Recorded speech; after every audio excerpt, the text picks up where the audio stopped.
जाओ Felix is a red.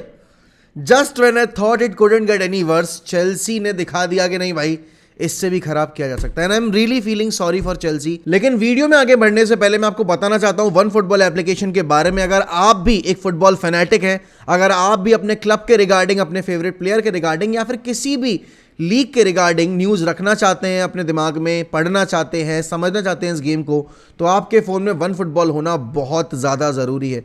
ये ना सिर्फ आपको ट्रांसफर रिलेटेड न्यूज़ से अपडेट रखता है, मैच डे न्यूज़ से रखता है, बल्कि आपके अपने प्लेयर के लाइफ में क्या चल रहा है उसके रिगार्डिंग कोई ट्रांसफर ऑफर है या फिर कोई लेटेस्ट इंजरी अपडेट या फिर कोई एक कॉन्ट्रेक्चुअल अपडेट आई है, उससे भी आपको अपडेट रखता है. तो without wasting any time, head over to the link given in description, download the app from there, or also you can scan the QR code from the screen and get the OneFootball application for absolutely free of cost. Last year United की performances देखने के बाद मुझे लग रहा था कि शायद इससे नीचे या इससे ख़राब हालत में टॉप 6 का कोई भी क्लब नहीं आ सकता. एंड अभी जो चेल्सी के साथ हो रहा है भाई, you have to feel sorry for them. They have signed Joao Felix for an atrocious fee, उसके सारे वेजेस कवर कर रहे हैं वो. एंड कल अच्छा भी खेल रहा था जब तक वो पिच पे था. He was trying to make the difference, he was linking up well, but then again got the red card, got suspended for 3 straight games.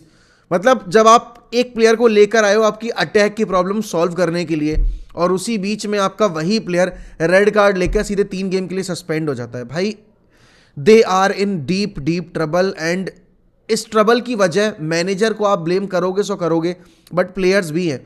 What the hell was going on last night. Fulham, देखो Fulham को आपको credit देना पड़ेगा. They came well prepared. उनको पता था Chelsea का confidence down है. This is the best possible time to attack them. This is the best possible time जहां पर आप उनको प्रेस करके, उनसे बॉल रिटेन करके और अटैक डेवलप कर सकते हो. And eventually you can end up winning the game. Now when you are playing with 10 man, आपके ऊपर ऑलरेडी एक साइकोलॉजिकल प्रेशर है, क्योंकि उनके पास एक एक्स्ट्रा प्लेयर है मिडफील्ड में एक, या फिर आप अगर अटैक में काउंट करो, वो एक एक्स्ट्रा प्लेयर के साथ अटैक करने आ रहे हैं. And you are 1 man down already, और वो प्लेयर वो है जो कि आपके लिए गोल स्कोर कर सकता था. नाउ अब यहाँ पे पॉइंट समझने वाला ये है कि Potter had Aubameyang but he chose not to use him. उसने चुकुमेका को यूज़ किया, और आपको ये चीज़ समझ में आ रही है कि Aubameyang is not the preferred choice for Graham Potter. आपने अभी मैन सिटी वाले गेम में भी देखा था, उसने ओबामयंग को स्टार्ट नहीं दिया था. अगर स्टर्लिंग इंजर्ड ना हुआ होता तो आप ओबामयंग को पिच पे शायद ना देखते. अब समझने वाली बात यह है कि अगर ये साइनिंग ग्राहम पॉटर की नहीं थी और आप टूकल को लेकर आए थे, और टूकल के आने के तुरंत बाद आपने, मतलब ओबामयंग के आने के तुरंत बाद आपने टूकल को सैक कर दिया, तो फिर ओबामयंग का फ्यूचर तो वैसे ही एक आप अनश्योर कैटेगरी में आपने डाल दिया था. And now you are putting pressure on the manager to use him even when he doesn't want to. और यहाँ पर अभी जो रिपोर्ट्स आ रही थी कि Aubameyang might head over to Barcelona once again and he would like to go back to Barcelona. यार इतना ज़्यादा ये जो अभी सिचुएशन आप देख रहे हो ना, थोड़ी सी अनइवन हो गई है ओबामयंग के लिए एंड चेल्सी के लिए. फीफा के रूल्स के हिसाब से आप 1 साल के अंदर 3 बार एक प्लेयर को रजिस्टर नहीं कर सकते, तो उनको वेट करना पड़ेगा अब, क्योंकि आपने विंडो में ही खरीदा था, विंटर विंडो में ही ओबामयंग को बार्सिलोना में, फिर आपने उसको समर में बेच दिया, फिर उसके बाद आपने अब वापस से इंक्वायरी डाली है, तो वो चीज़ नहीं हो पाएगी. And to bring Aubameyang back to Barcelona they first have to sell Memphis Depay, या फिर उनका कोई भी forward, be it Ferran Torres या फिर मेम्फिस डीपे.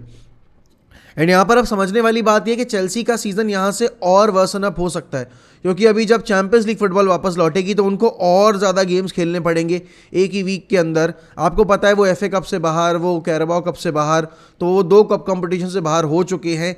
एक ही अब उनके लिए एक होप बची अगली साल चैंपियंस लीग खेलने की, वो है चैंपियंस लीग जीत कर. अब यहाँ पर टॉप 4 तो मुझे नहीं लग रहा कि, अभी तक तो मैं कह रहा था कि Chelsea has a good chance, अभी भी they can still make a come back और ऐसा वैसा, बट नहीं भाई, they are dropping points every now and then and every other game week. And इसमें पता है आपको फैन बेस के लिए थोड़ा सा सॉरी फील करना पड़ेगा, बिकॉज फैन बेस की इसमें गलती नहीं है. देखो फैन बेस, अगर आप ये बोलोगे फैन बेस तो लेकिन बहुत उड़ रहा था चैंपियंस लीग जीतने के बाद ऐसा वैसा, तो भाई हर फैन बेस उड़ता है. ट्रॉफी जीतने के बाद you have the bragging rights, आप ब्रैग करोगे जाके, चाहे आप सोशल मीडिया पे करो, चाहे अपने फ्रेंड्स के सामने करो, चाहे आप अपने राइवल्स के सामने करो. एक चीज़ जो समझने वाली है कि लास्ट ईयर जब ओनरशिप में ट्रांजिशन आया था, और एक ऐसी ओनरशिप में ट्रांजिशन आया था जो कि एम्बिशियस थी, जो कि उनके लिए पैसा इंजेक्ट कर रही थी क्लब में, जो कि उनको आप कह सकते हो बेटर पोजीशन में लेकर आई जहां वो थे जब एब्रामोविच आया था. तो उससे निकलने के बाद नई ओनरशिप के अंडर सेम तरह का सक्सेस देखना, सेम तरह की कंसिस्टेंसी मेंटेन करना, वो टाइम लगने वाला था उस केस में। एंड यहाँ पर आप देख रहे हो कि बहुत सारी साइनिंग्स ऐसी की गई जो कि शायद ग्रैम पॉटर के प्लान्स में नहीं थी। अभी अब जब बदेशील वगैरह जब आपकी टीम पूरी सेटल हो जाएगी और आपके बाकी जो इंजर्ड प्लेयर्स हैं वो वापस आने शुरू होंगे, तो शायद चेल्सी वापस से रिदम पकड़ ले, they might finish inside the top 6। But as of now things are looking really pathetic, poor, और आप कह सकते हो heart breaking for Chelsea and Chelsea fans. And यहाँ पर फुलम की आपको एक चीज़ पर तारीफ करनी पड़ेगी कि जब फुलम प्रमोट होके आई है ना हर साल, they have looked like a team जो कि बस पार्टिसिपेशन सर्टिफिकेट लेने आए हैं और वापस से बस उनको चैंपियनशिप में ही जाके खेलना है। तो वो था ना कि इस एक सीज़न तुम आओ, एक सीज़न नॉरिच आएगी और दोनों एक दूसरे की प्लेसेस एक्सचेंज करें। लेकिन भाई अभी टॉप 6 में जगह बना चुकी है Fulham, and you really have to praise the way they are playing, how explosive, how expressive they are। वो गोल स्कोर कर रहे हैं। आंद्रेस पेरेरा की आपको तारीफ करनी पड़ेगी, मित्रोविच, पॉलिन, या जितने भी प्लेयर्स हैं उनकी टीम में, they are playing really well. And आप अभी लिवरपूल से मतलब आप देखो तो उनसे बेटर सिचुएशन में हो करंट फॉर्म वाइज, क्योंकि लिवरपूल की जो सिचुएशन है वो अप एंड डाउन चल रही है। लिवरपूल के रिगार्डिंग भी न्यूज़ आई है कि डार्विन न्यूनेस शायद इंजर्ड है। तो भाई इंजरी लिस्ट जो है आप कह सकते हो चेल्सी और लिवरपूल की, वो बहुत ज़्यादा बढ़ती चली जा रही है। It's a concerning issue for both the managers. And देखो एक चीज़ आपको इस सीज़न में ध्यान रखनी पड़ेगी कि ये सीज़न हमेशा ऐसे ही होने वाला था, because the world cup was in between the season, और फिर वहाँ पर ठीक है लिवरपूल के इतने प्लेयर्स नहीं गए थे, बट एक ब्रेक आता है ना 2 महीने का, where you have no football, and आप देख रहे हो दूसरों को खेलता देखकर, एक वो ब्रेक भी था जहां पर आप अपने प्लेयर्स को खेलता देख रहे थे, and the rival clubs whose players were not there in the world cup, तो आप उनके प्लेयर्स को प्रॉपर रेस्ट भी मिला। तो ये कहीं ना कहीं डिफरेंस क्रिएट करता है। Liverpool as of now they don't have a midfield to make a difference. Barcelona की अगर मैं बात करूंगा तो मैं अपने अनस्क्रिप्टेड पे करूंगा अभी मैड्रिड वर्सेस बार्सा के उस मैच के बारे में, कल रात में जैसा बार्सा खेली है। लेकिन यहाँ पर प्रीमियर लीग के लिए बहुत एक इंटरेस्टिंग चीज़ ये होने वाली है कि शायद हमें इस बार टॉप 4 में एक ऐसी टीम दिखे जो हमने एक्सपेक्ट नहीं की थी, हमें यूरोप में एक ऐसी टीम दिखे जो हमने एक्सपेक्ट नहीं की थी। एंड आई थिंक ये सबसे बड़ा कॉम्प्लीमेंट होगा फुलम के लिए, क्योंकि वो 2010 या 11 का यूरोपा लीग फाइनल खेले थे और उसके बाद से उनका जो सीज़न था वो डाउन द हिल चला गया था। But now they are coming back in that mix, and you really have to appreciate them, you really have to praise the manager. बाकी अगर मैं यूनाइटेड पे आऊँ तो भाई यूनाइटेड को अभी अगर देखा जाए तो डार्बी के लिए प्रिपेयर करना है। उस पर हम एक सेपरेट पॉडकास्ट करेंगे रात में, उस पर जुड़ना मत भूलिएगा, प्रणय और मैं बैठकर उस पर बात करेंगे। यूनाइटेड के रिगार्डिंग एक न्यूज़ ये आई है कि जो ओल्ड ट्रैफर्ड का आप अभी देख रहे थे कि उसमें काम होगा, उसको हम वापस से ठीक करने की कोशिश करेंगे, हम नॉर्थ जो सर बॉबी चार्ल्टन स्टैंड है उसको एक्सटेंड करने की कोशिश करेंगे, उसको और उसकी टॉक्स को, उसकी प्रोग्रेस को होल्ड पे डाल दिया गया है because of the change in ownership. And अब न्यूज़ ये आ रही है कि शायद ओल्ड ट्रैफर्ड को ना हम करें ठीक, एंड हम एक नया स्टेडियम बिल्ड करेंगे जिसकी जो कॉस्ट होगी बिल्डिंग की, जो मतलब कंस्ट्रक्शन प्रोजेक्ट की, वो होगी 2 बिलियन। तो यहाँ पर अब आपको समझना पड़ेगा कि अगर ओल्ड ट्रैफर्ड को आप डिमोलिश कर रहे हो, अगर ओल्ड ट्रैफर्ड को आप नहीं यूज़ कर रहे हो, तो आप एक ऐसे स्टेडियम को साइड लाइन कर रहे हो जिसकी हिस्ट्री जो हमारे क्लब से शुरू से जुड़ा हुआ है। 1910 से हमने आज तक कभी ओल्ड ट्रैफर्ड के बाहर खेला नहीं है अपना। अगर सिर्फ हम उस पीरियड की बात ना करें जब वर्ल्ड वॉर 2 की बॉम्बिंग के दौरान आपने माइन रोड पे खेला था और उसके लिए आपने सिटी को पैसे पे किए थे। लेकिन ओल्ड ट्रैफर्ड इस सिर्फ एक स्टेडियम नहीं है। अगर कोई एनफील्ड को बोले कि एनफील्ड हटाकर हम एक नया स्टेडियम बिल्ड करेंगे तो लिवरपूल फैंस भी एग्री नहीं करेंगे। And for me old Trafford is an emotion, and भाई मुझे तो अगली साल जाना है ओल्ड ट्रैफर्ड, तो मैं तो बिल्कुल नहीं चाहता कि ये चीज़ हो कि ओल्ड ट्रैफर्ड को वो मतलब अगर ओनरशिप में चेंज हो तो ओल्ड ट्रैफर्ड को कहते कि नहीं यहाँ नहीं, अब नए स्टेडियम बनेगा तब खेलेंगे, तो वो चीज़ नहीं चाहिए हमें। एंड ऑब्वियस ही बात है नए स्टेडियम बनने में टाइम भी लगेगा। उसके अलावा वॉट वेगहॉर्स्ट की डील जो है वो फाइनलाइज हो चुकी है। आज आप ऑफिशियल यूनाइटेड की सोशल मीडिया वेबसाइट्स पर एंड आप बाकी अदर प्लेटफॉर्म्स पर उनको पोस्ट करता देखोगे।